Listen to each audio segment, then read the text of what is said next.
ही सरळ सोपी ॲक्सिडेंटची केस आहे. उगाच या केसला सेन्सिटिव्ह मुद्दा बनवून मोठं केलं जातं.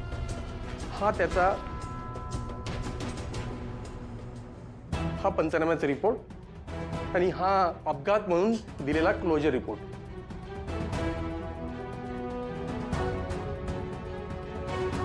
तर माझी कोर्टाला विनंती आहे की या केसमध्ये वेळ वाया न घालवता माझे अशील जालिंदर निंबाळकर यांना जामीन मंजूर करण्यात यावा.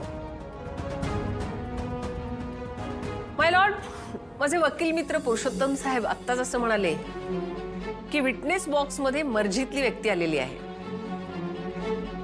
मी एवढंच नमूद करू इच्छिते की विटनेस बॉक्समध्ये आलेली व्यक्ती ही फक्त माझ्याच मर्जीतली नसून जालिंदर निंबाळकर यांच्या मर्जीतल्या सुद्धा होत्या. युअर ऑनर, एक साधी महिला जिने आयुष्यभर नवऱ्याचा शब्द शेवटचा शब्द मानला, नवऱ्याने सांगितलेल्या मार्गावर चालली, ती महिला अचानक तिच्या नवऱ्यावरती असा खोटा आरोप का करेल your honour?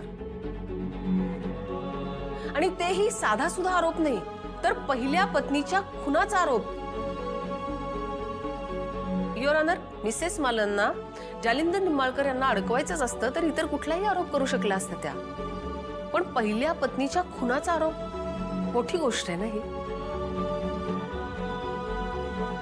Your honour, closure report, पंचनामा ह्या सगळ्या गोष्टी येतीलच, पण ह्या इन्व्हेस्टिगेशन मधील काही त्रुटींकडे मला आपलं लक्ष वेधून घ्यायचं आहे. ह्या केसमध्ये माझ्या अशिलाला FIR करण्यासाठी पोलिसांसमोर आंदोलन करायला लागलं होतं आणि तरीही अजूनही स्पॉट पंचनामा झालेला नाहीये. अजूनही या केसच्या FIR मध्ये काहीही प्रगती झालेली नाहीये. या जिल्ह्यातील अत्यंत इन्फ्लुएन्शियल नाव जालिंदर निंबाळकर हे या सर्व यंत्रणा हाताळतायत असं मला यातून दिसून येत आहे.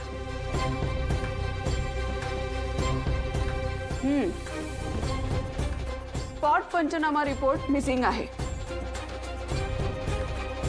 ही एवढी मोठी केस असताना स्पॉट पंचनामा न करणं हा पोलीस यंत्रणेचा गहाळपणा समजायचा का अजून काही?